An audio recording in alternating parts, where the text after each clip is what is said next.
You forgot what rest felt like. Not just sleep, but the deep exhale of a soul finally allowed to pause. You whispered Ya Rab not for blessings, but for permission. To stop.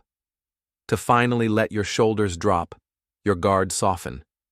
In sujood, you didn't pray for strength. You just stayed. Forehead on the ground, not in devotion, but in the exhaustion of trying to keep going. You carried burnout like a badge of honor.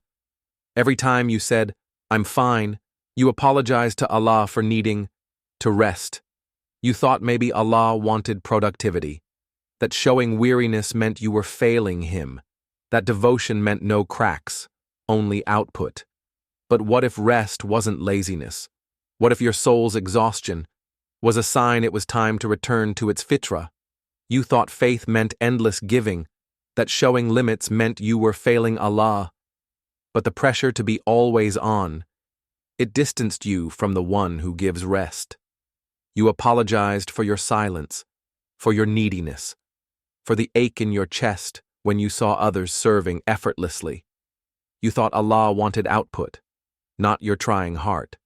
You hid your exhaustion behind verses about patience, recited them fluently, but inside, you felt empty, like a beautiful shell hiding a soul that was still learning to rest.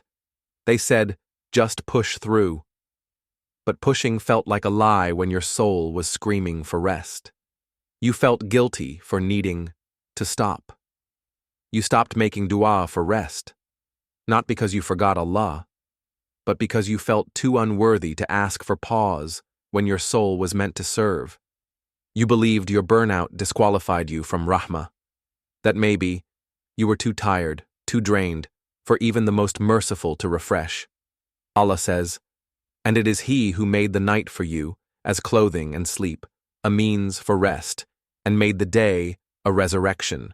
Al-Furqan 25:47. Rest is not a luxury. It is part of His design. Your exhaustion is not a sign of forgotten faith. It is a sign that your soul still longs for its Creator's provision. Even in burnout, you turn to Him. That turning is pure. Tadabbur is not about understanding every word.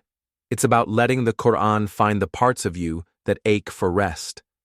Let it whisper that your soul's limits are honored in His sight. The Prophet said, your body has a right over you. True strength is found not in endless giving, but in honoring your limits as part of sabr. You don't need to earn your rest first. Come as you are. Tired, drained, spent. The door of rahmah is not for the energetic. It's for the one who still seeks, still tries, still rests. Your heart's limits are not flaws, they are signs. Signs that your soul was never meant to burn out, but to return to its fitrah of peace. You don't have to prove your worth through service anymore. Allah knows your journey. He knows your limits. And He still calls you to rest. Acceptance doesn't mean the burnout disappears. It means you no longer carry it as a burden.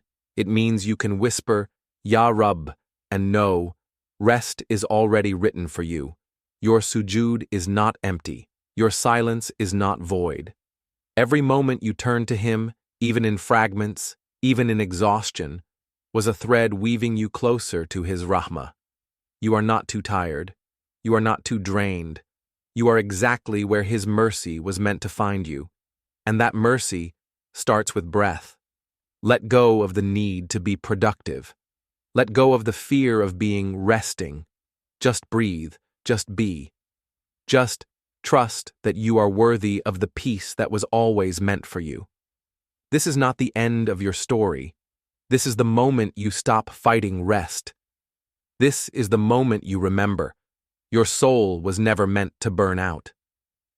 If you're ready to rest in the peace gently, with guidance rooted in the Qur'an and Sunnah, we've prepared something soft. You'll find it in the description when your heart says it's time.